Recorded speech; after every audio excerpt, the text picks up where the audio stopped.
Votre présence ce soir. Donc, la création des webinars est à l'initiative de 4 étudiantes du master, donc Chloé Santini-Pireda, Elodie David, Jessica Laporte et moi-même. Le master ingénierie de la santé a ouvert ses portes il y a maintenant plus de 20 ans.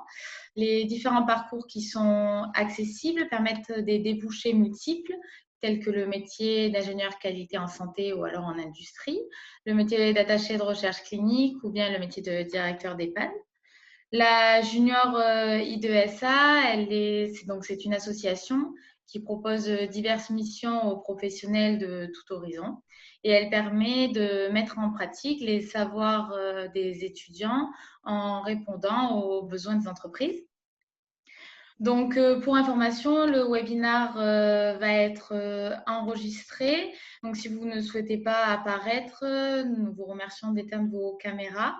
Et nous vous demandons aussi d'éteindre vos micros pendant la présentation des intervenants afin de limiter les nuisances sonores.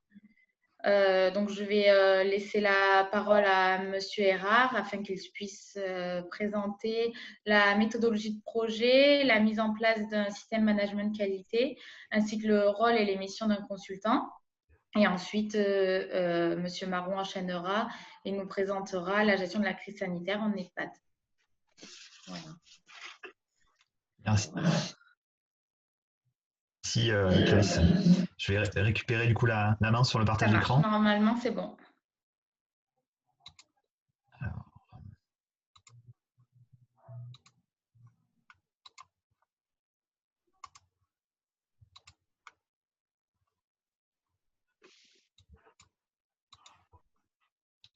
est-ce que c'est bon de votre côté? Est-ce que vous voyez mon écran qui est en train de se partager? C'est un petit peu lent, je crois que j'ai une connexion limite, mais ça devrait aller.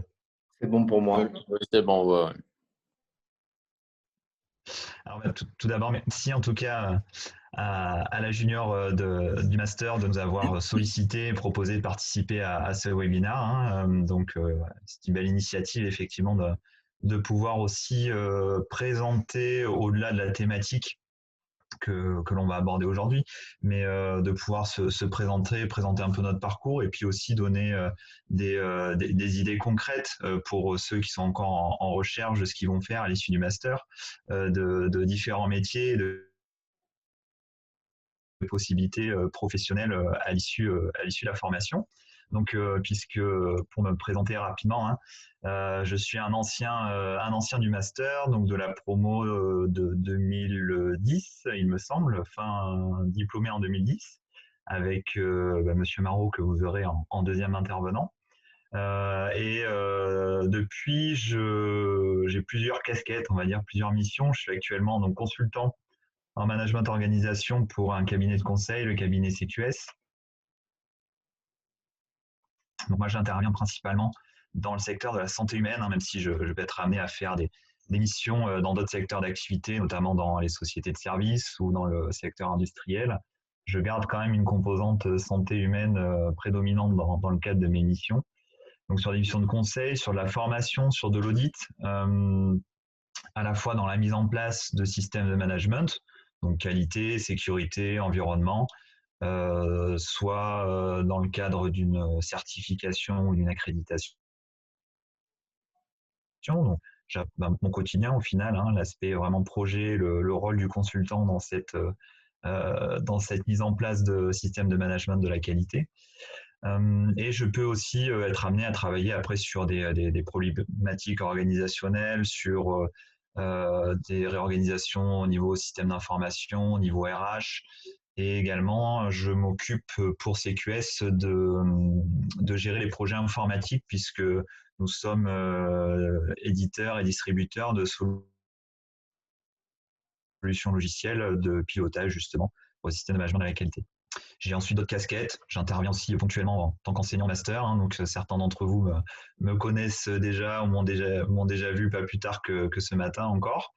Je suis également évaluateur pour le Comité français d'accréditation, évaluateur qualiticien, donc dans le cadre de l'accréditation des laboratoires de biologie médicale et des laboratoires d'anatomie et cytologie pathologique. Et j'ai une activité également dehors de mes activités de conseil. J'interviens dans quelques EHPAD dans les Alpes-Maritimes en tant que responsable qualité et délégué à la protection des données. Voilà, Monsieur Marot pour en témoigner notamment, puisque j'interviens dans ces établissements. Je confirme. Voilà. Voilà en gros pour mes différentes missions. Donc l'objectif pour moi ce soir, c'était vraiment aussi de pouvoir présenter sur une thématique qui est la gestion de projet, le métier de consultant, qui est un débouché possible. Alors peut-être pas immédiatement issu du master, mais qui fait partie des objectifs professionnels que l'on peut avoir. Et donc vous présenter quel est mon rôle. Et au final, le rôle du consultant au quotidien, c'est vraiment de faire du pilotage de projet chez les différents clients chez lesquels j'interviens, notamment dans le cadre de mes missions de conseil. Alors pourquoi dans le secteur de la santé, pourquoi mes clients font appel notamment à des cabinets de conseil, à des consultants, notamment dans le secteur de la santé, les systèmes de management de la qualité relèvent bien souvent d'obligations réglementaires. Quand j'interviens par exemple en biologie médicale, avec des démarches d'accréditation obligatoires, dans le secteur des établissements sanitaires, avec les démarches de certification de la HS, etc. Donc, on relève souvent d'obligations réglementaires. Savoir que dans le secteur de la santé, les directeurs d'établissements, les directeurs de laboratoires, les directeurs de cabinets d'anapath, etc., n'ont pas forcément les compétences, ne connaissent pas justement les exigences à mettre en place et ne disposent pas non plus des ressources en interne et du temps nécessaire pour pouvoir du coup s'occuper de la mise en place de systèmes de management. Donc bien souvent, ils font appel à des structures comme les nôtres pour pouvoir justement les aider dans la mise en place de systèmes de management, pouvoir se conformer au final aux exigences réglementaires et gagner du coup en efficacité. Alors pour revenir donc au vif du sujet, en termes de méthodologie de projet, donc bien évidemment on va voir surtout les grandes lignes et je vous ferai un focus sur les points qui sont importants, notamment dans le cadre de mes missions. La première étape dans la phase de mise en place d'un projet, c'est la phase de cadrage qui va être une étape clé dans la réussite du projet. Donc cette phase de cadrage, c'est une phase que je vais faire au final dès la sollicitation d'un prospect, la sollicitation de structures qui souhaitent mettre en place un système de management de la qualité. Moi, l'objectif pour moi dans cette phase de cadrage, c'est de bien comprendre pourquoi ils veulent s'engager dans une démarche, pourquoi ils veulent mettre en place un système de management de la qualité. Est-ce que c'est issu d'une obligation, issue d'une exigence réglementaire? Est-ce que c'est un engagement volontaire de leur part? Et surtout, qui est l'initiateur de la demande? Je ne reviendrai pas sur les grands principes du management de la qualité, mais on sait qu'une démarche, pour qu'elle soit efficace et qu'elle puisse perdurer dans le temps, il est important aussi que la direction qui soit convaincue et puisse s'impliquer dans la mise en œuvre du projet, dans le suivi du projet. Sans quoi, même si nous, on intervient en tant que consultant extérieur, on est sûr de rencontrer des obstacles, des difficultés. Au final, c'est pour nous aussi, l'objectif, c'est de ne pas arriver à une situation d'échec, à la fois pour le client et à la fois pour le consultant qui intervient chez le client. Sur cette phase de cadrage, ça va être important aussi d'identifier les ressources et les moyens qui vont être à disposition au niveau de la structure dans laquelle on va mettre en place le projet. Ressources humaines, donc le consultant qui va être pilote de projet ne va pas forcément lui mettre en œuvre, mettre toujours les mains dans le cambouis. Il va avoir besoin aussi de s'appuyer sur toutes les ressources à disposition, les compétences à disposition. Donc ça, c'est un des éléments à mesurer, à évaluer dès la phase de cadrage. Les moyens matériels, identifier quels sont les objectifs poursuivis par la structure. Quand je parle d'objectifs, c'est aussi, est-ce que c'est simple l'accréditation ou la certification et on s'arrête là? Sous quel délai? Donc ça, c'est vraiment important de voir avec eux aussi les délais, à quelle échéance ils souhaitent être accrédités ou certifiés. et éventuellement clarifier avec eux les autres bénéfices attendus, notamment en termes de réduction des coûts de la non-qualité, d'amélioration des processus de prise en charge des patients ou des prélèvements en fonction des secteurs dans lesquels on se trouve. Les financements possibles, parce que forcément l'intervention d'un consultant plus la mise en place d'un système de management de la qualité va nécessiter quand même un certain investissement. Donc c'est important aussi dans notre rôle et dès cette phase de cadrage de pouvoir trouver avec eux des solutions de financement. Il en existe des multitudes, donc ça fait partie aussi de nos missions de connaître les possibilités de financement avec des plans TPE, des financements via le process de formation, etc. Et de pouvoir aussi les accompagner dans les montages des dossiers. Et dernier point sur cette phase de cadrage, c'est de faire une première analyse des risques. Risque de ne pas aboutir aux objectifs attendus et les éventuelles opportunités que l'on pourrait dégager à l'issue de ce projet, à la fois pour le client, mais aussi pour le consultant. Donc moi, cette phase de cadrage, elle me prend un peu de temps, bien évidemment, et à l'issue, c'est ce qui va effectivement décider un peu le go, no go du projet. Hein. Donc, est-ce que le projet est viable, faisable et dans ce cas-là, oui, on peut s'engager avec le client. Et dans le cas inverse, ça nécessitera effectivement qu'on puisse proposer des ajustements, revoir les objectifs et faire en sorte que l'on parte sur des bases communes et viables. Donc moi, les livrables, hein, c'est de faire une proposition bien évidemment tarifaire sur le coût, la note méthodologique avec la démarche complète de projet, les compétences que l'on va proposer dans la mise en œuvre du projet, le calendrier de mise en œuvre et l'éventuel accompagnement dans le montage des dossiers de financement. Donc cette phase de cadrage,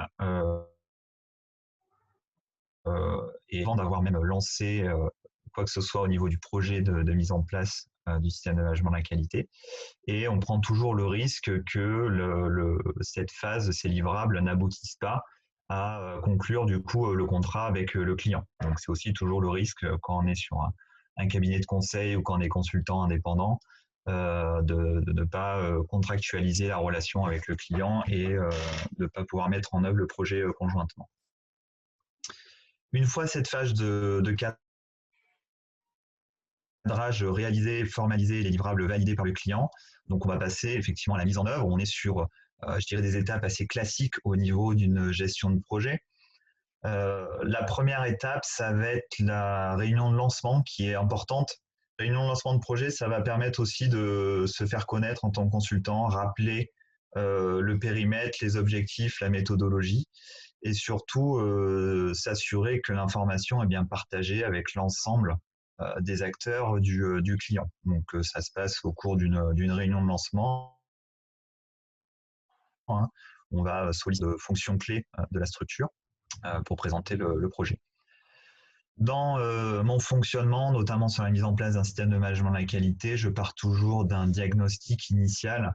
Ce diagnostic initial a pour vocation de comprendre le fonctionnement de la structure, parce que c'est pas parce que la structure qui fait appel à nous nous dit ben voilà, moi je veux mettre en place un système de management de la qualité, mais il n'existe rien chez moi, que au final on peut pas quand même faire le bilan de l'existence et on se rend compte que malgré tout, il y a beaucoup d'éléments qui peuvent exister en termes de traçabilité, en termes de process déjà de travail défini, en termes de compétences. Et donc c'est important aussi de réutiliser ce qui fonctionne bien chez le client dans la structure et de ne pas partir systématiquement d'une feuille blanche. Je ne fais jamais de copier-coller d'un système de management de la qualité d'un client à un autre. Bien évidemment, ça s'adapte toujours aux spécificités de chaque structure et en essayant de valoriser les éléments qui fonctionnent le mieux possible. Donc, identifier l'organisation, identifier les ressources et les compétences disponibles, analyser les risques, les contraintes, les enjeux internes et externes, et surtout valider au final l'engagement définitif des commanditaires sur la faisabilité du projet. Parce que même si on a fait une phase de cadrage, c'est vraiment l'audit de diagnostic qui permet de valider le calendrier, l'échéance, l'échéancier et les objectifs que l'on s'est fixés au départ. Donc, dans les livrables, tout simplement, je produis un rapport de diagnostic avec les constats, les axes d'amélioration proposés, toujours basés sur des risques identifiés ou sur des constats de fonctionnement identifiés. Et à l'issue de cette phase de diagnostic initial, on va produire conjointement avec le client le rétro-planning et le plan d'action de déroulement du projet. Donc là, on est toujours sur une phase de planification au final qui comprend ce diagnostic et cette élaboration du plan d'action. Plan d'action qu'on va co-construire avec le client, soit sur des outils internes, soit sur des outils que nous, on va pouvoir proposer avec des tableaux de bord de ce type-là. On va dérouler effectivement les différentes actions proposées à faire et comme ça nous permettra d'avoir un suivi aussi du projet par la suite dans le temps. Typiquement, ça peut se présenter sous des outils Excel assez simples. On part toujours du principe que plus l'outil est simple et plus il sera facile de se l'approprier en tant que client. Parce que l'objectif, une fois de plus, nous, en tant que chef de projet et de pilotage de projet, c'est de s'assurer que à l'issue de notre mission, qui forcément est cadrée dans le temps, avec une échéance, au final, c'est la rançon du succès, mais c'est que le client puisse devenir autonome dans l'amélioration de son système de management de la qualité et du coup dans le suivi de son projet. Donc nous, on a vraiment aussi pour vocation à faire un transfert de compétences, à former les utilisateurs et à les rendre aussi autonomes dans l'utilisation des outils et le maintien de leur système de management de la qualité. Donc voilà, et également les rétro-plannings que l'on peut établir aussi en fonction du diagnostic initial et des objectifs que l'on s'est fixés conjointement avec le client. On est également distributeur de solutions logicielles, donc on est aussi à même de pouvoir proposer, que ce soit nos outils à nous ou d'autres outils qui peuvent exister sur le marché, bien évidemment, des solutions logicielles leur permettant de à la fois planifier leur... je ne sais pas par contre si vous avez vu mon changement de fenêtre ou pas, c'est bon, ouais. Des outils logiciels qui du coup sont de plus en plus aussi répandus sur le marché et qui vont leur permettre de pouvoir piloter tout leur projet, mais également des outils qui vont leur permettre aussi de pouvoir gérer après au fil de l'eau leur documentation, leurs compétences, leurs ressources, matériel, stock, etc.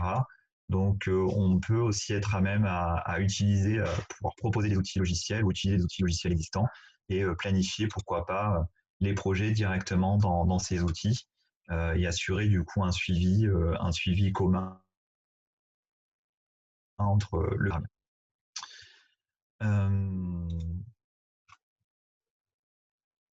Donc, ce qui va être important aussi, ça va être de bien définir dès cette phase de planification les jalons, donc les différentes revues de projet qui vont être menées.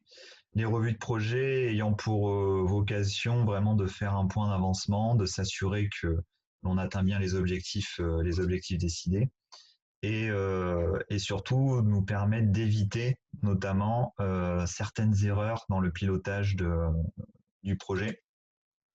Les erreurs donc courantes notamment, ce serait de ne pas respecter les différents délais que l'on s'est fixés, notamment dans la planification des actions. Donc là, c'est vraiment le rôle du chef de projet et du consultant de s'assurer de respecter les délais. Donc, en animant les réunions, en agissant aussi directement des équipes, en tant que tierce personne et s'assurer que les actions sont menées dans les temps.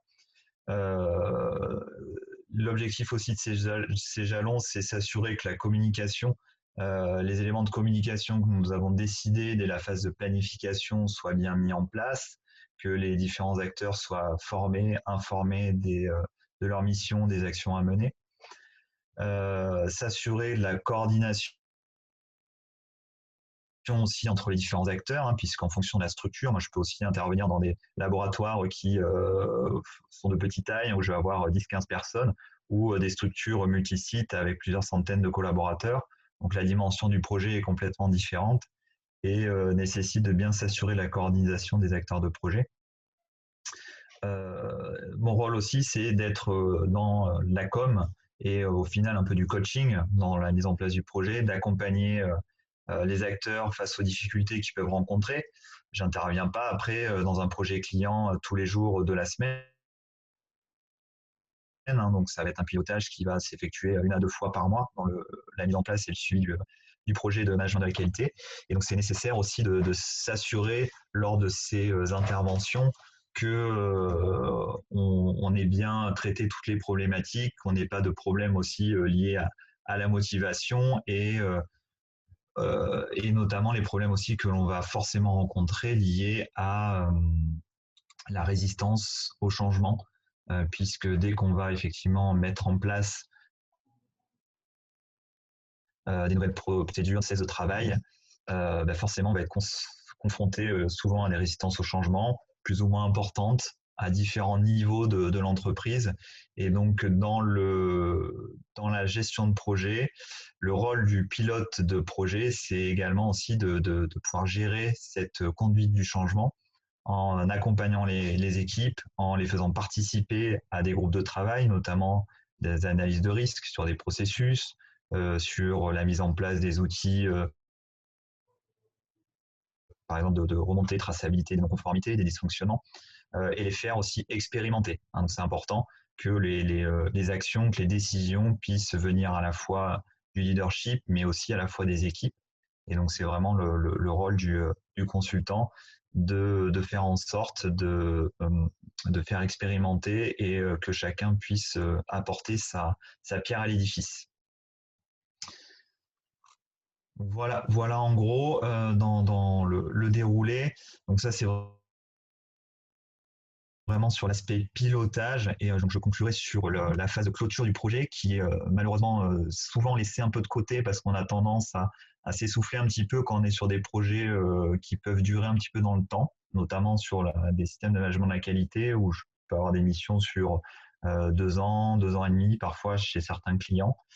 La clôture du projet est importante pour notamment faire le bilan de ce qui a fonctionné, dysfonctionné, et surtout nous permettre de pouvoir capitaliser sur des nouveaux outils que l'on a pu expérimenter aussi avec le client, c'est-à-dire qu'on est à la fois apprenant et commanditaire du projet, et on a besoin aussi de pouvoir avoir le retour des équipes, le retour du client sur ce qui a fonctionné, ce qui a dysfonctionné dans la mise en place du projet pour pouvoir le capitaliser chez nos autres clients. Alors je crois que j'ai légèrement dépassé, mais j'imagine que si vous avez des questions après ou des points que vous voudrez qu'on complète, ce sera dans la deuxième partie sur les échanges questions-réponses où je pourrais éventuellement détailler quelques points si nécessaire. Exactement. Du coup, Monsieur Marot, si vous voulez. Vous avez coupé votre micro. Oui, pardon. Si vous voulez présenter maintenant, vous pouvez. Voilà, oui. Alors.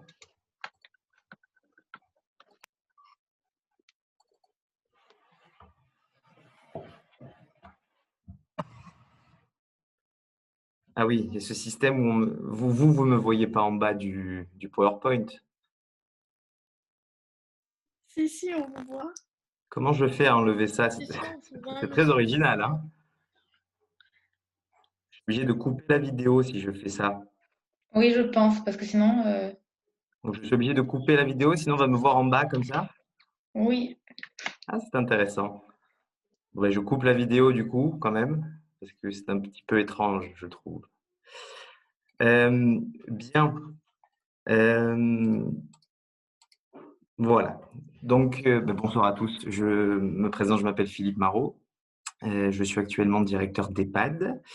Voilà, je travaille pour le gérant de 3 établissements qui se situent dans les Alpes-Maritimes, qui représentent à peu près 140 lits.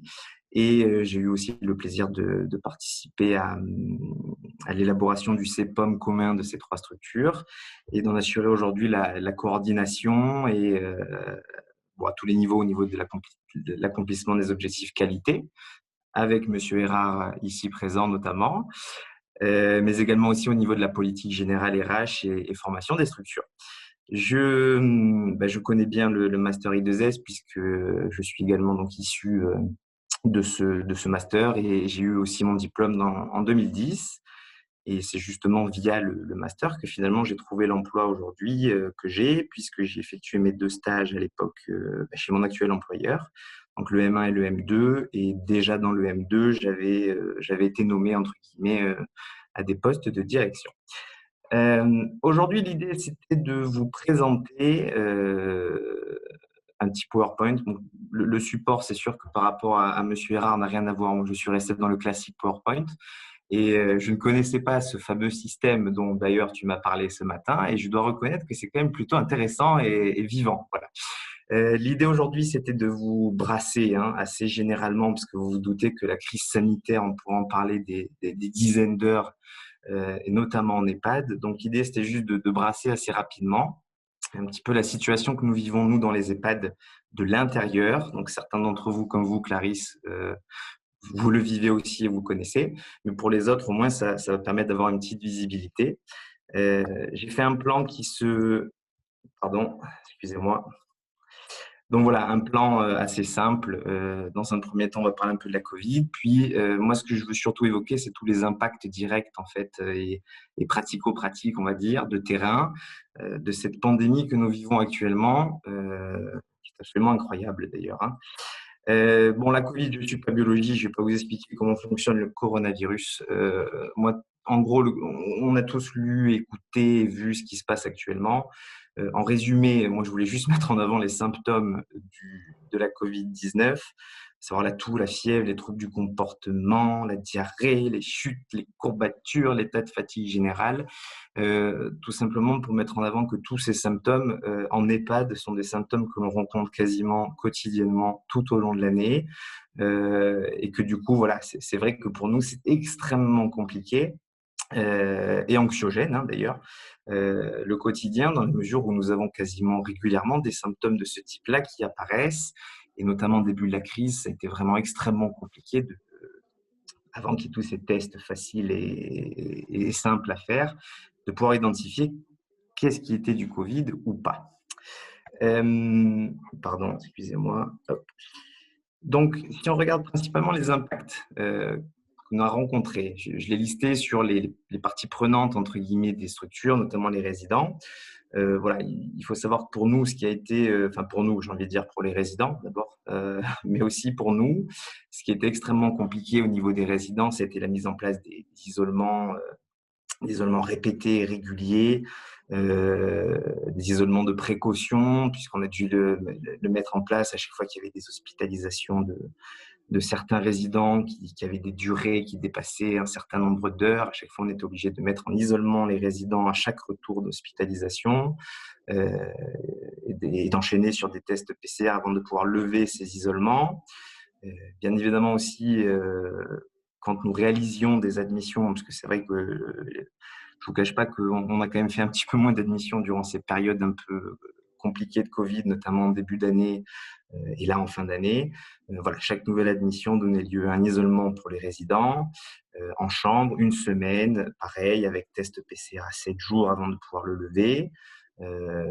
Voilà, ça, ce sont vraiment des éléments qui sont extrêmement traumatisants à la fois pour eux et à la fois pour nous et pour, bien évidemment, tous les professionnels qui travaillent auprès des résidents, que ce soit les soignants ou autres, le personnel hôtelier, la cuisine et aussi le staff administratif, parce que voilà, personne n'a envie de voir ce type de choses. Donc, disons que nous, on a fait ça on a fait ça de manière très rigoureuse, mais disons que voilà, les isolements, on essayait quand même de toujours maintenir un lien avec les familles.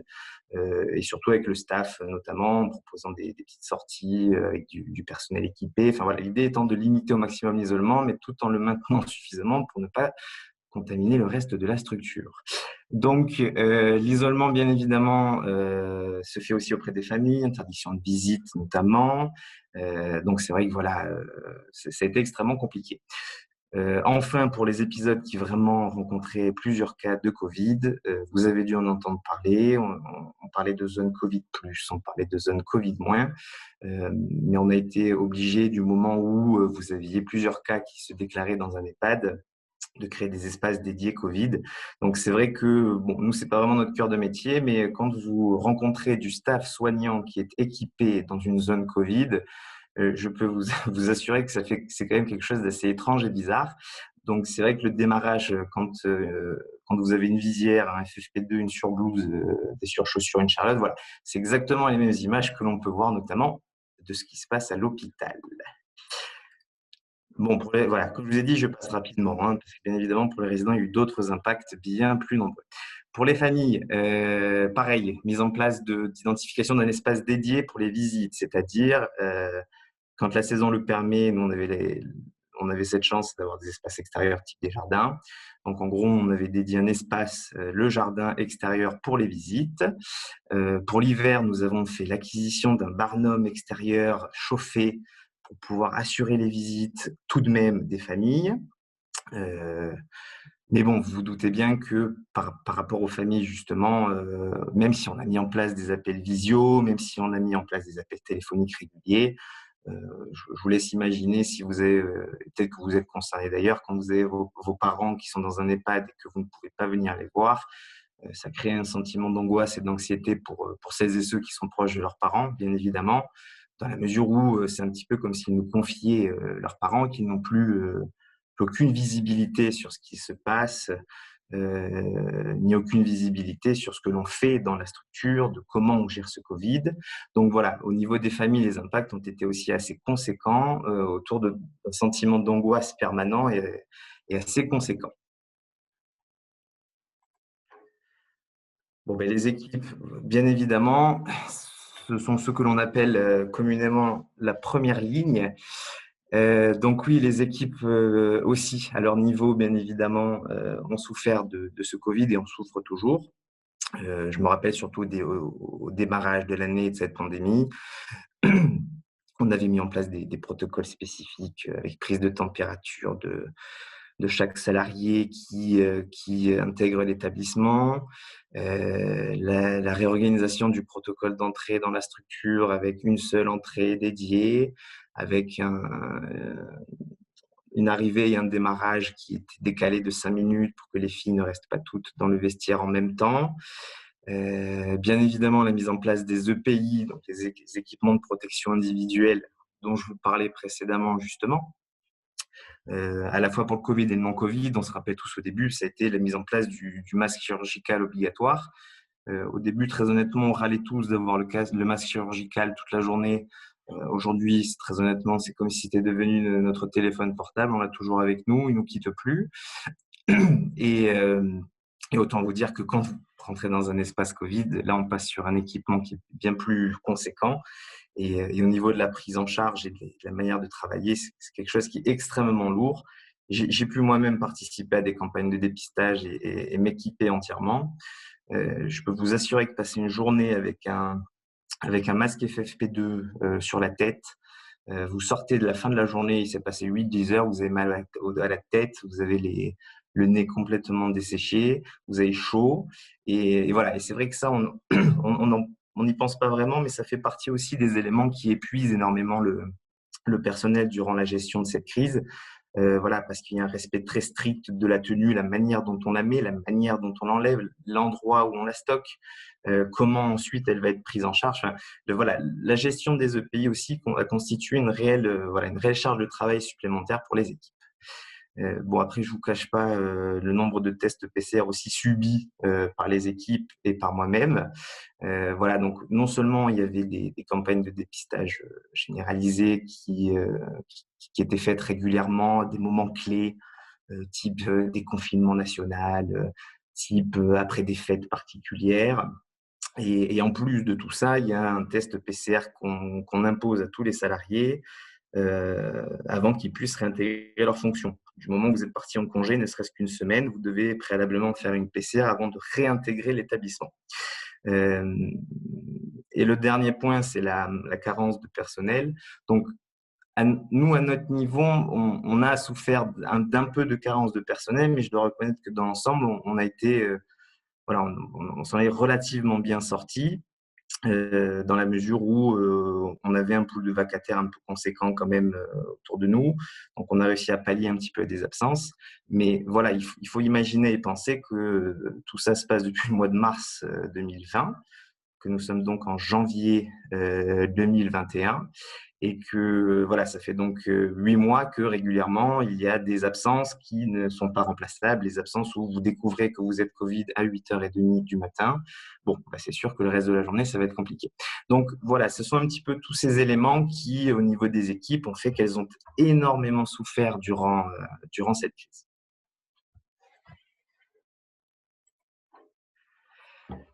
Alors, un petit mot quand même pour la direction. Voilà, c'est vrai que je suis principalement concerné dans la mesure où c'est quand même ma fonction principale. Mais oui, je voulais quand même dire un mot sur la direction de l'établissement. Parce que même si nous ne sommes pas soignants, on est quand même partie prenante de toutes ces problématiques. Et c'est vrai que moi, ce que j'ai constaté durant cette pandémie, c'est encore une fois, hein, je pense que André Marot me rejoindrait dans ce type de propos, mais la communication reste et demeure un outil incroyable pour la direction d'un établissement afin d'essayer d'apaiser les choses. Donc, bien évidemment, auprès des salariés, on faisait des réunions et des points très réguliers, ne serait-ce que pour discuter de l'évolution de la pandémie au niveau national, au niveau local. Donc, on faisait des petites réunions, on parlait un peu de la situation de l'établissement, on écoutait aussi les questionnements des filles par rapport à tout ce qui se disait, tout et son contraire d'ailleurs. Donc voilà, la communication auprès des salariés est extrêmement importante. Mais j'ai envie de dire, surtout en plus de ça, c'est la notion de communication positive. Voilà, c'est-à-dire qu'on ne peut pas se permettre qu'un directeur d'EHPAD arrive sur site lui-même déjà dans un état déplorable. Au contraire, le directeur doit arriver plein d'énergie et remonter un petit peu le moral des troupes. Et ça n'a pas l'air, mais au quotidien, c'est quand même quelque chose qui est assez pesant parce qu'il y a aussi des journées où, très honnêtement, des fois, on est autant pas en forme que le reste des équipes. Pareil au niveau des familles notamment, je parle de transparence. Moi, je pense que c'est ce qui m'a sauvé durant cette pandémie, c'est la transparence au niveau de la communication avec les familles. Bon, alors est-ce que ce sont parce que justement certains collègues à nous ont eu des problématiques liées à ça et qu'ils ont dû finir dans des journaux? Bon, après, de manière générale, ça a toujours été notre politique dans tous les cas. Mais voilà, nous faisions preuve d'une transparence totale auprès des familles. On a toujours dit, expliqué les choses dès qu'on avait des positivités, dès qu'on avait des soucis, dès qu'on avait des carences. Voilà, moi, je faisais des mailings très réguliers auprès des familles. Et on n'a rien caché. Voilà, on n'a rien caché. Et c'est vrai que je touche du bois en tout cas, mais c'est ce qui nous a permis, malgré des soucis rencontrés sur des structures, c'est ce qui nous a permis aujourd'hui de n'avoir aucune problématique avec les familles, au contraire. De la même manière, la communication auprès des autorités de tutelle était extrêmement importante. On avait des contacts très réguliers. Autant vous dire qu'à chaque déclaration d'un cas de Covid, vous aviez un nombre d'interlocuteurs assez incroyable qui nous contactaient, des gens que je ne connaissais même pas d'ailleurs à titre personnel au niveau des autorités de tutelle. Et c'est vrai que voilà, le directeur dans ces moments-là en fait est vraiment la vitrine et c'est lui qui fait le lien avec l'ARS, le conseil départemental et l'assurance maladie. Enfin, le gros souci, hein, moi c'était un de mes soucis aussi, c'est on a un devoir d'assurer la sécurité des équipes. Alors assurer la sécurité des équipes durant une pandémie, c'est quand même quelque chose qui n'est pas forcément évident. Donc voilà, c'est vrai que notre mission principale, elle était là, d'assurer la sécurité et la santé des équipes, notamment par la mise en place des EPI, mais surtout par la mise en place aussi des protocoles à appliquer. Si je passe au dernier point, c'est-à-dire le matériel, bon, je pense que vous avez tous vu un petit peu les problématiques qu'il y a eu d'approvisionnement en matériel de tout type. Bon, moi, j'ai toujours en tête cette histoire, si vous n'aviez pas entendu, des Américains qui étaient venus avec la mallette sur l'aéroport pour nous piquer un avion avec des masques dédiés à la France. Voilà, c'était quand même une histoire assez incroyable, mais qui était vraie d'ailleurs au passage. Donc voilà, les difficultés rencontrées aussi sont été les approvisionnements. On avait la chance d'avoir toujours un ancien du master, c'est étonnant. D'ailleurs, je vois que Paul Sacleux aussi en fait partie. C'est un autre collègue d'un ancien du master qui est actuellement travaillé en Chine et qui, écoutez, a réussi à me faire livrer des FFP2 en pleine pandémie. Et voilà la force du réseau, notamment qu'on peut retrouver dans ce master, ou en tout cas des professionnels que vous rencontrez aujourd'hui. C'est que voilà, j'ai été accompagné, moi, durant cela, par Morgan Erard, responsable qualité, et par un ancien de la promo qui me fournit du matériel. Donc, c'était plutôt intéressant sur cet aspect-là. La flambée des prix et des livraisons, bon, ça aussi, c'était quelque chose d'assez incroyable. Je vous donne un ordre d'idée, mais un masque FFP2 était facturé à une époque quasiment 6,50 € un masque. Voilà, c'était durant la période de flambée des prix. Et dites-vous que les quantités, quand vous avez des cas de Covid dans votre structure, vous passez peut-être une vingtaine ou une trentaine de masques par jour. Donc voilà, c'est pour que vous ayez un ordre d'idée de la flambée des prix à l'époque du matériel. En troisième grande partie, je voulais vous évoquer aussi les relations extérieures avec nos autorités de tutelle, le conseil départemental, pour dire quand même qu'on a été accompagné. Voilà, au bout d'un moment, il faut savoir reconnaître aussi ce qui a été mis en place. Il y a plein de reproches qui peuvent être faits, chacun a sa propre idée là-dessus. Moi, à mon niveau de direction, très honnêtement, je dois reconnaître que le conseil départemental et l'ARS qu'on évoquera juste après nous ont quand même plutôt bien accompagnés là-dedans. Ils nous ont livré des masques chirurgicaux très tôt au début de la pandémie et de la solution hydroalcoolique, de manière très régulière. Soit ils nous livraient sur site, soit on avait des plateformes dédiées.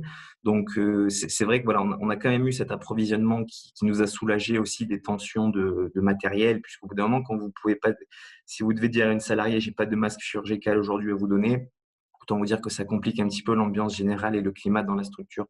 Voilà, donc nous, c'est pas on n'a eu aucune problématique là-dessus, mais c'est aussi grâce à ces approvisionnements qui ont été faits. La communication a été aussi très bonne. On avait des fiches de suivi. C'était chronophage, hein, je ne peux pas le cacher.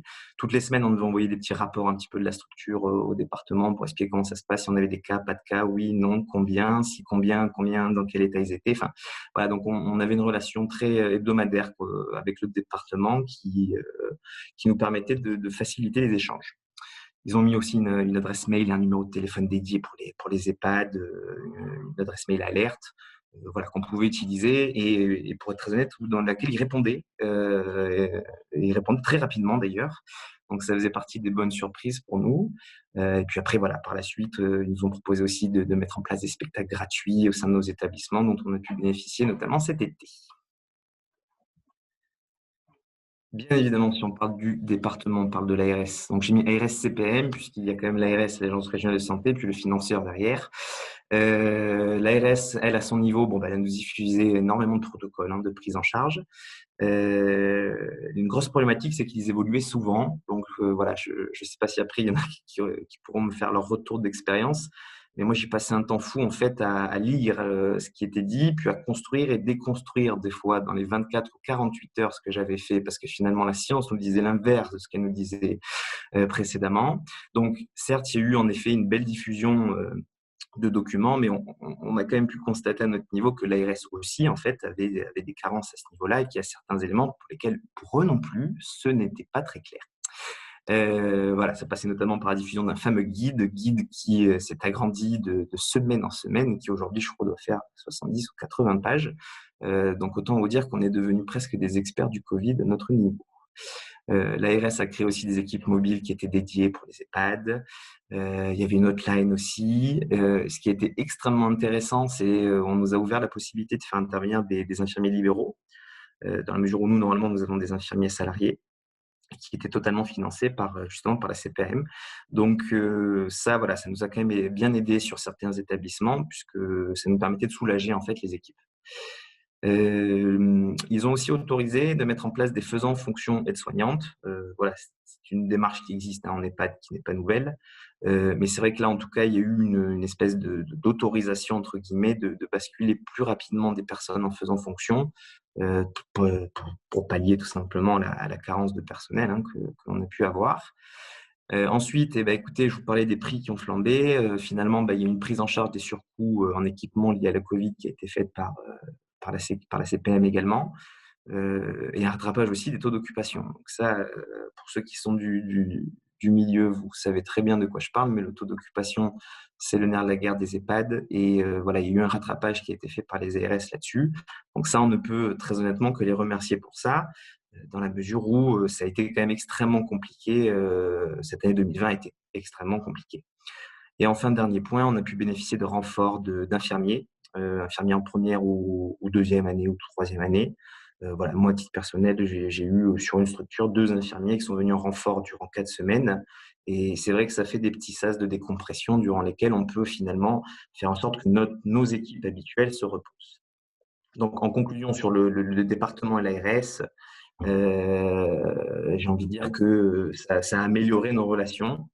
Et parce qu'il faut toujours terminer sur une note positive et parce que moi, je suis intimement convaincu que de chaque crise qui se passe, on peut en tirer quelque chose. Je tenais quand même à insister sur les impacts positifs liés à cette crise sanitaire. Je vais faire ça très succinctement. Moi, à titre personnel, et je pense que beaucoup de directeurs aussi, moi, j'ai travaillé beaucoup plus étroitement avec mon médecin co et avec les médecins traitants que je ne le faisais par le passé. Il y a toujours un cloisonnement administratif, médical qui est tout à fait normal. Mais c'est vrai que quand vous êtes dans des périodes de crise sanitaire telles que celle-ci, voilà, moi, j'ai jamais autant travaillé avec le médecin co, avec les médecins traitants, à réfléchir, à prendre des décisions. Donc, moi, à mon niveau, voilà, je trouve que ça a été très intéressant justement pour favoriser la coopération avec le médecin co. Avec les autorités de tutelle, je vous ai expliqué précédemment. Donc ça, c'est pareil. C'est vrai que maintenant, on connaît un peu plus les autorités de tutelle et on s'est retrouvé dans une autre dimension de relation avec eux. On était plus vraiment dans la collaboration que dans cette notion aussi de contrôle qu'on a toujours un peu à l'esprit. Mais là, on était vraiment dans une autre dynamique. Gros point très intéressant aussi, ce point-là en particulier, je pense, nécessiterait qu'un des élèves du master fasse un mémoire là-dessus. Ce sont les impacts de la Covid ou d'une crise sur la cohésion d'équipe et la solidarité, puisque moi, très honnêtement, l'impact positif, c'est je n'ai jamais vu les équipes aussi solidaires, les fameuses équipes et contre-équipes. J'avais des renforts qui se faisaient d'une équipe à l'autre. Elles discutaient, elles communiquaient, elles s'entraidaient. Et c'est vrai que nous, à notre niveau, on a vraiment senti cet esprit-là au niveau de nos structures. Les relations famille aussi, on a beaucoup communiqué, mais de manière générale, je dois aussi reconnaître que les familles nous ont fait confiance. Elles nous l'ont verbalisé. Moi, j'appelais chaque résident Covid, j'appelais les familles un par un pour leur expliquer que leurs parents étaient Covid. Donc, autant vous dire que du coup, ça m'a permis quand même d'avoir des échanges beaucoup plus prolongés avec certaines familles. Et ça a aussi permis de tisser un lien de confiance avec elles parce que voilà, c'est dans ces phases de crise que justement, on voit si on peut faire confiance ou pas. Et au niveau des familles, le résumé de tout ça, c'est qu'elles nous font plus confiance, je pense, qu'avant. La crise, enfin, est tout à fait révélatrice, je pense, moi, de l'état de santé d'un établissement. Dans la crise, c'est dans la crise qu'on se révèle, c'est dans la crise que soit moi-même, à titre personnel, j'ai découvert des éléments de ma personnalité, mais ça révèle aussi beaucoup sur l'état de santé de votre structure.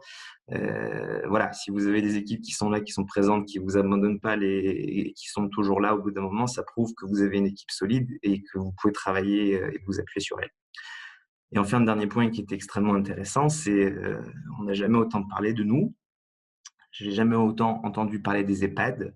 Quand il y avait des contrôles de police et que je disais que j'étais directeur d'EHPAD, c'est pour la première fois de ma vie, quand j'ai dit mon métier, que je me sentais considéré, que quasiment on faisait partie des héros, entre guillemets, de ce premier confinement.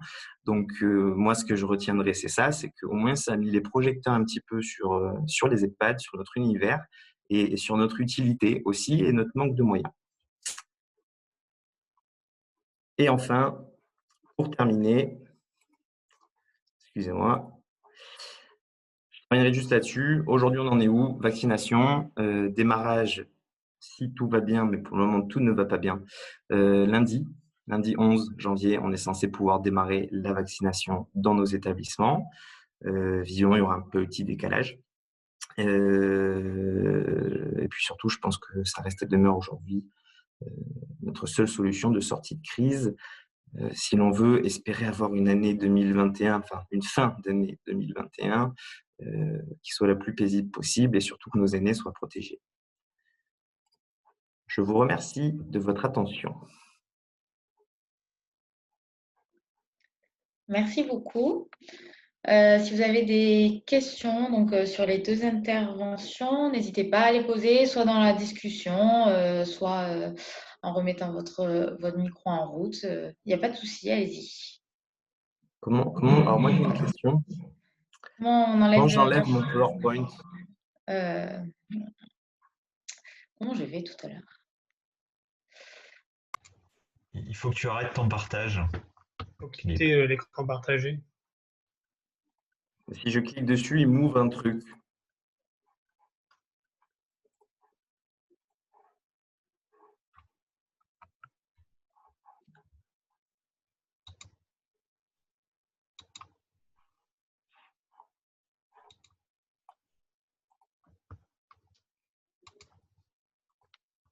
Bon, bref. C'est bien aussi, hein, c'est pas grave. Non, c'est original. Mais c'est très bizarre parce que c'est flou. Pardon. Excusez-moi.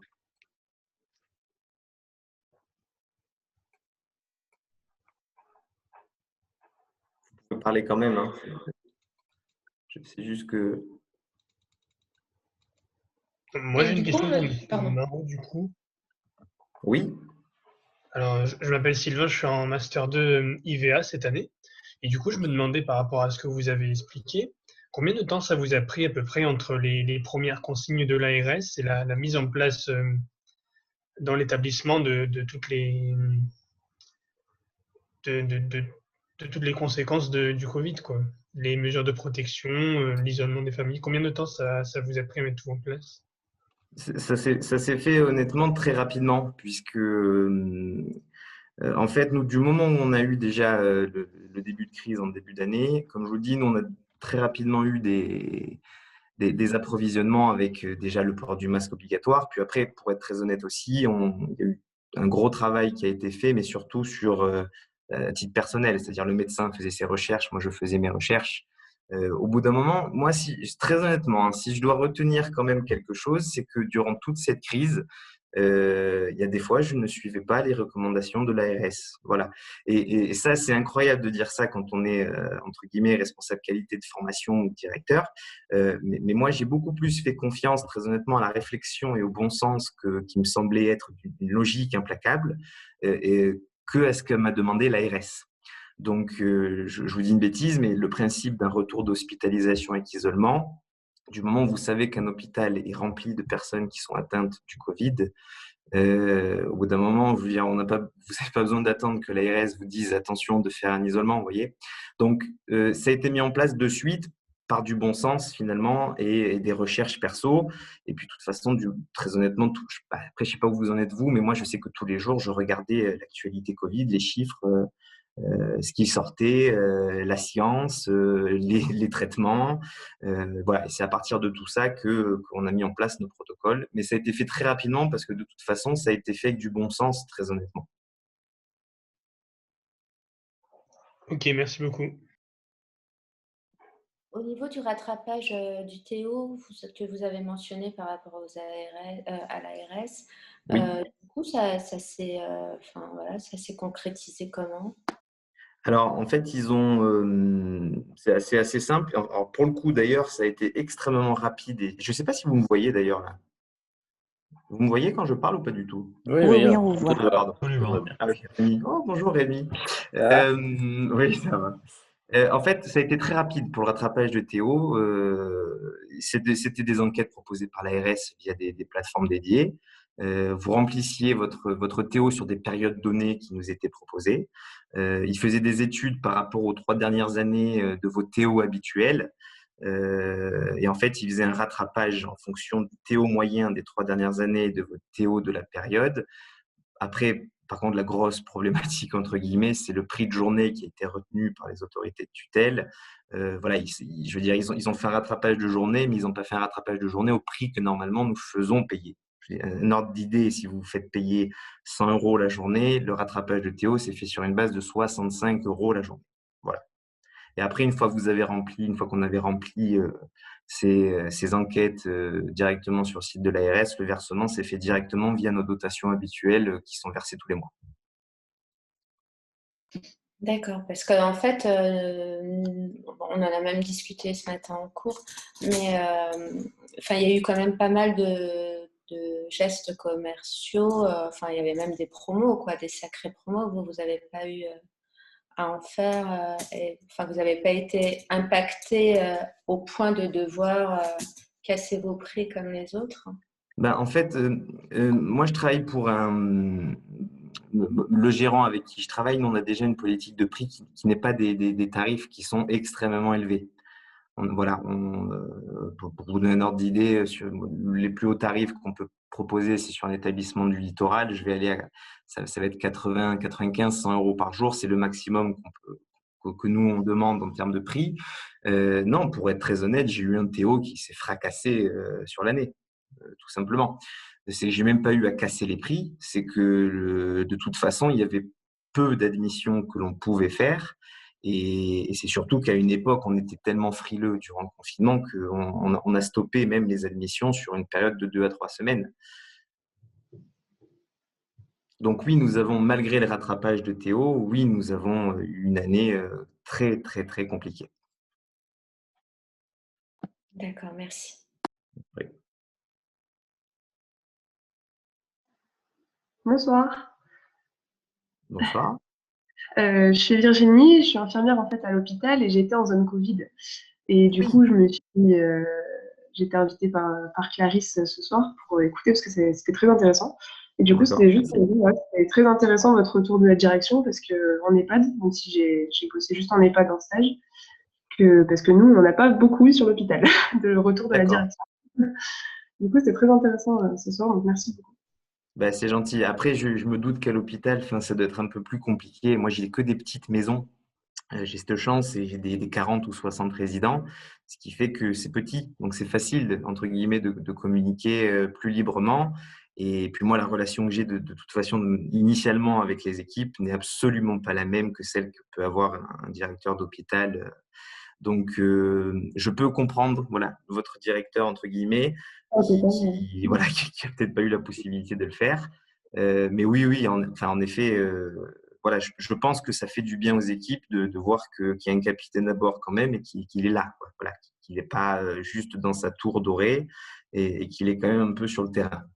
Bien sûr. Parce que nous, on avait beaucoup accès, notre cadre de service qui a été vraiment, qui a eu un peu votre rôle. Et du coup, c'est vrai que c'était elle j'ai beaucoup reconnu au niveau des ordres et des contre-ordres de l'ARS.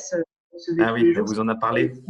Ah oui, c'était assez compliqué pour elle aussi. Donc ça, j'ai bien reconnu là-dedans. Non, mais c'est vraiment compliqué parce que surtout que on le sait, pour tous ceux qui travaillent dans ce domaine-là, faire passer des consignes et faire appliquer des protocoles, on sait à quel point c'est compliqué. Donc quand vous sortez les deux rames pour faire appliquer quelque chose et que vous arrivez entre guillemets à vendre le fait qu'il faut faire comme ça et que 2 jours après, vous venez et vous dites bon, finalement, peut-être que ça, on va le faire différemment. C'est vrai que moi, très honnêtement, j'ai eu une phase avec le staff où malgré tout ça, j'ai eu des phases très compliquées avec les équipes où au bout d'un moment, ils me disaient mais qu'est-ce que vous faites quoi? C'était vous me dites blanc, le lendemain vous me dites gris et par contre après ça a été compris. Voilà, c'est-à-dire qu'après elles se sont rendues compte elles aussi à leur niveau que finalement même au niveau national et au niveau de ce qu'on voyait dans l'actualité, il y avait souvent tout et son contraire. Mais voilà, en effet, ça a fait partie des choses, je ne vous cache pas, qui ont été extrêmement compliquées, c'est d'être cohérent finalement, parce que moi, je vends la cohérence et finalement, des fois, je ne l'étais pas, mais parce que, entre guillemets, ce n'était pas entièrement de ma faute, mais il y a des fois où ce n'était pas cohérent.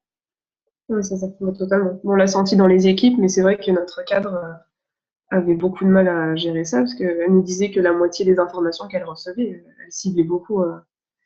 Bien sûr. Donc, et puis la quantité d'informations et de la quantité d'infos qui étaient changeantes. En tout cas, bravo à vous si vous faites cette Covid en hôpital. Voilà, c'est l'occasion de vous féliciter parce qu'on sait à quel point c'est compliqué. C'est gentil.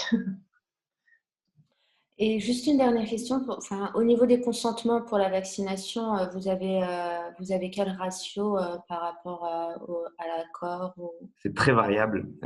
Alors, c'est très variable, c'est-à-dire selon les établissements où ils se situent, Nice, moyen pays ou littoral.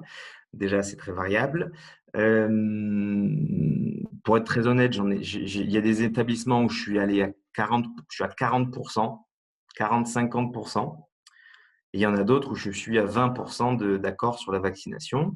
Et en fait, je vois l'évolution en fonction des sorties politiques, hein, pour être très honnête. C'est-à-dire dès qu'il y a un politicien ou quelqu'un qui fait partie du ministère ou un grand professeur qui parle de manière publique, j'ai constaté qu'en général, dans la foulée, j'avais 2-3 consentements supplémentaires. Mais je dois reconnaître que, enfin, à titre personnel, je trouve que le taux actuel d'accord et de consentement de vaccination, je trouve qu'il est extrêmement bas. Et moi, la plupart des retours que j'ai, c'est on attend. Soit de voir comment ça se passe, soit qu'un autre vaccin sorte d'ici la fin d'année. Voilà, on attend un vaccin notamment de Sanofi. Enfin, si Sanofi il en fait un jour, mais moi j'ai quand même cru comprendre qu'ils allaient en faire un d'ici la fin d'année. Mais voilà, moi les retours que j'ai sont principalement autour de ça, c'est-à-dire on attend. Du coup, ça Ça présage d'un complique. réponse sérieux Bah, gauche. après, ça complique, ça présage un peu de la tendance. Moi, j'ai lu qui disait qu'il y avait un Français sur deux qui était pour la vaccination. Moi, si je fais le ratio sur les EHPAD, je suis à beaucoup moins d'un sur deux qui compte se faire vacciner, hein. Je me permets de réagir aussi. Je suis kinésithérapeute libéral en parallèle du master. J'ai énormément de patients qui refusent de se faire vacciner, à peu près la moitié aussi. Donc, je pense que malheureusement, ça touche un peu tous les secteurs, quoi, peu importe l'âge du patient ou l'âge de la personne.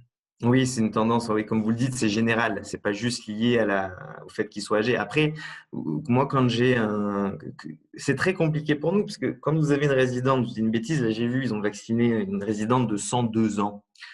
C'est vrai que moi, quand un enfant enfin un enfant, le fils d'une résidente me dit, ma maman, elle a 99 ans, il me dit quel est l'intérêt pour moi, entre guillemets, de la vacciner. Déjà d'une, j'ai pas trop le droit, moi, entre guillemets, de donner mon avis, puisque je suis pas censé orienter les prises de décision. Je dois juste faire de la pédagogie. Mais qu'est-ce que vous voulez répondre à ça? Quand on vous dit, ma maman, elle a 99 ans, et vu qu'il n'y a pas de recul, entre guillemets, hein, sur le vaccin, c'est toujours pareil. Voilà, les gens sont frileux parce qu'ils ont peur finalement que le vaccin soit plus délétère pour leurs parents, surtout quand vous arrivez à un âge aussi avancé. Voilà, c'est ça, moi, le gros problème que j'ai. Ouais, et le médecin coordonnateur ne cherche pas à influer trop. Alors, il ne cherche pas à influer, par contre, il informe beaucoup. Non, non, les médecins là-dessus, surtout le médecin co et moi aussi à titre personnel, mais le médecin co est vraiment très pro-vaccination et elle fait beaucoup de pédagogie, de communication et d'information. Après, voilà, un petit peu comme pour le directeur, c'est compliqué de donner un conseil, de conseiller ou de s'engager. C'est toujours très compliqué puisque voilà, même s'il y a beaucoup d'études qui montrent que le vaccin semble fiable et pas dangereux, personne ne le sait. Donc voilà, moi je ne m'engagerai jamais à dire à une famille, vous pouvez faire le vaccin, il n'y a pas de danger. Jamais cette phrase ne sortira de ma bouche.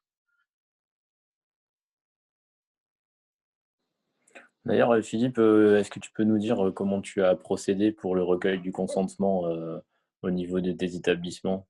Tu as fait ton propre document, qu'est-ce que tu as fait?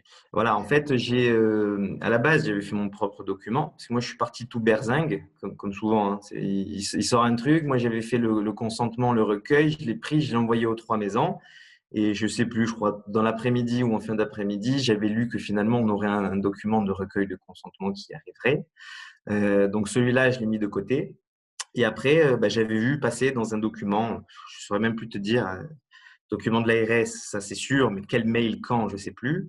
J'avais récupéré la trame de consentement dans lequel y avait vraiment toutes les notions, tout était cité, les articles, Tout le RGPD en plus dessus. voilà, exactement. Voilà. Et c'est en fait, j'avais pris ce modèle-là que j'ai dû, pour être honnête, que j'ai pris, j'ai copié-collé, j'ai fait un recueil de consentement. Après, pour l'envoi, bon, principalement, ça a été par mail, mais il y a eu beaucoup de phoning, hein. Voilà, moi, voilà, j'ai eu la possibilité de le faire, mais il y a eu beaucoup de phoning aussi auprès des familles, de leur dire, voilà, j'ai envoyé le consentement, j'ai envoyé, voilà. Je crois qu'on a fait les demandes, nous, à partir de mi-décembre, je crois que c'était à peu près mi-décembre, on avait fait déjà les demandes. Parce qu'initialement, il y avait un créneau où fin décembre, il fallait déjà avoir une tendance un peu du nombre de personnes qui souhaitaient être vaccinées. Mais moi, rien ne s'est passé jusqu'aux fêtes. Jusqu'à après les fêtes, il ne s'est à peu près rien passé là-dessus. Tout s'est débloqué là depuis lundi. C'est là que je commence à en avoir qui arrivent. Donc, je ne désespère pas d'en avoir un peu plus. Ouais, pareil. Toi, c'est un peu le même cas en termes de stats, en termes des consentements Bah écoute, je sais pas si tu sais, mais j'ai changé. Moi, j'ai Oui, oui, évolué je sais. Je te suis de voilà, très en loin, mais septembre je te avant. suis, je sais où tu vas. Et là où je suis actuellement, sur l'Institut Claude Pompidou, écoute, là, on est à peu plus de 70% de réponses. On espère avoir les derniers demain. Et étonnamment, alors que je pensais avoir des proportions plutôt comme les tiennes, j'ai quand même Allez, actuellement, là, je suis à un beau 85-90% de Génial. pro-vaccination au niveau résident. Bah, du coup, c'est que les familles qui s'expriment parce que moi, malheureusement, j'ai Oui. aucun résident qui sont en capacité d'exprimer leur consentement. Par contre, tu vois, au niveau des salariés, donc les 50 ans et plus à risque, là, pour le coup, le pourcentage, il est quand même moindre et ils sont beaucoup plus réticents et on retombe sur ce fameux discours de j'attends, je ne sais pas trop les effets secondaires, etc. Donc là, pour le coup, je suis à un petit 50% sur Ah, à quand peu même. près sur une vingtaine de salariés concernés qui ont Eh plus de ben 50 écoute, ans. Donc, tes stats sont quand même plutôt bonnes, hein. bon, j'ai été étonné, franchement, je m'attendais et je pense que sur d'autres établissements, là où j'étais avant sur la coordination de plusieurs sites, je pense qu'on n'aurait pas été, et pour avoir les retours là, encore en discuter avec d'anciens collègues, voilà, les retours, ils sont plutôt de l'ordre de 30-40% que. Mais ouais, ouais, ouais. Bon, Mais c'est bon. ça. Moi, j'en suis là à peu près. Ouais. On On va verra voir bien. si Moi, ça je évolue. fais confiance au temps et de toute façon, ben, on le sait aussi, mais on sait que pour ceux qui ont eu le Covid symptomatique, quoi qu'il arrive, il va falloir attendre 3 mois avant de pouvoir les vacciner. Donc, je me dis, ça, en fait, finalement, ça va se faire en étapes, sans que ce soit vraiment nous qui l'ayons décidé, ça va se faire en étapes liées à ça. Oui, ça sera naturellement. C'est ça.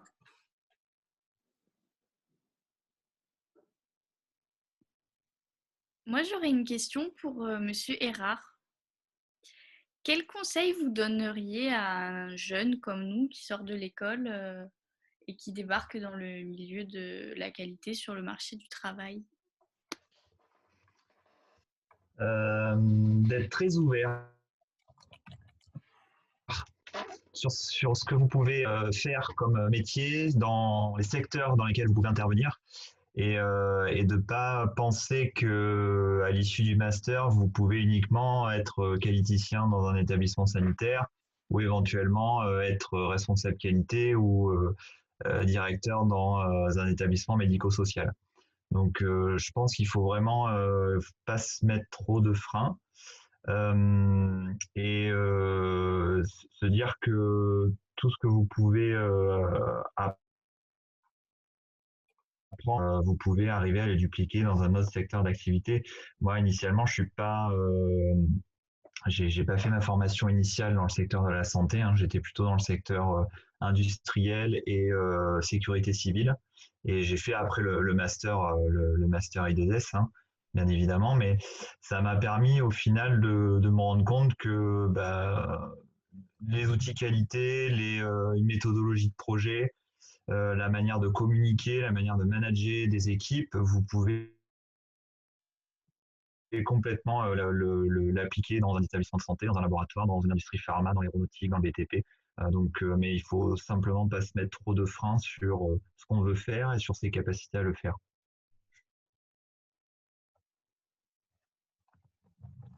Ok, merci. D'autres questions? Oui, moi je voulais savoir également, Monsieur Erard, comment vous aviez vécu du coup toute la crise sanitaire par rapport aux clients que vous aviez à ce moment-là. Est-ce que du coup, il y avait une gestion qui était différente, j'imagine.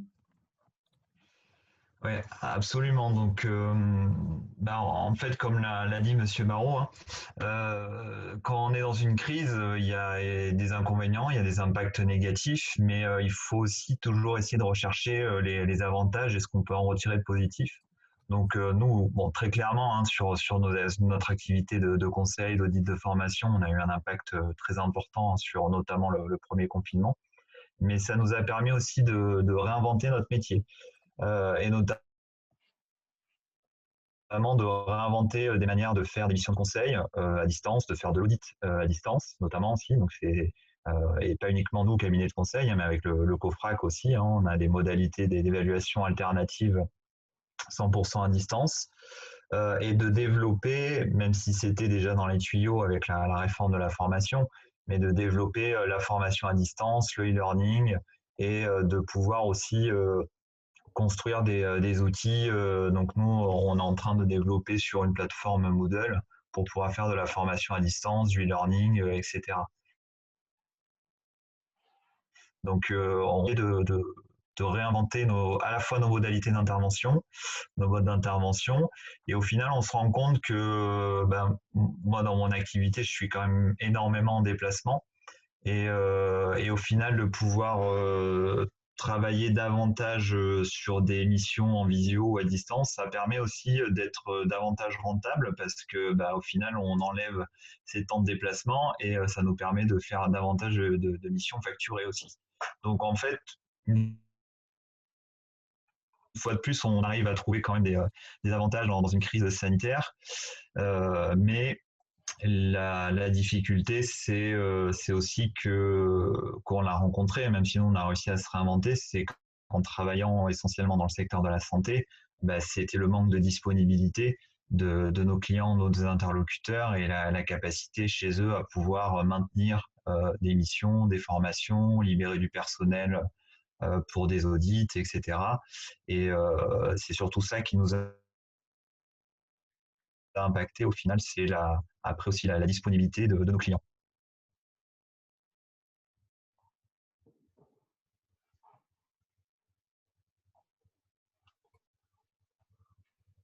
Quelqu'un d'autre aurait une question pour Monsieur Erard ou Monsieur Marot?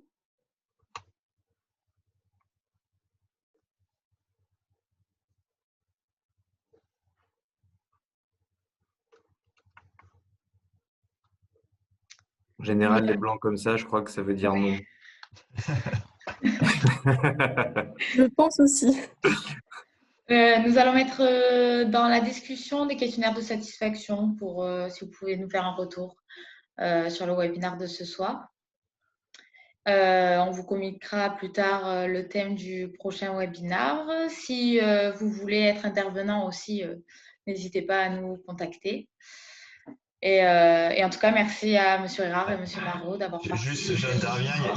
Il y avait M. Sacleux qui était dans les participants ce soir. Je crois qu'il serait ravi de pouvoir intervenir. Oui, moi je confirme ce que dit M. Erard parce qu'il m'en a parlé hier aussi, d'ailleurs. Avec plaisir. Bien joué les gars, ouais, bien joué. On essaiera de réfléchir à un sujet. Ça marche. Vous pouvez nous contacter via LinkedIn si vous voulez, comme ça on pourra vous répondre rapidement. On prend contact. Ça marche, merci. Bonne soirée à tous. Bonne soirée, merci à vous. Bonne soirée, merci. Au revoir. Merci à tous, bonne soirée. Au revoir. Bonne soirée. Au revoir, merci. Au revoir, merci.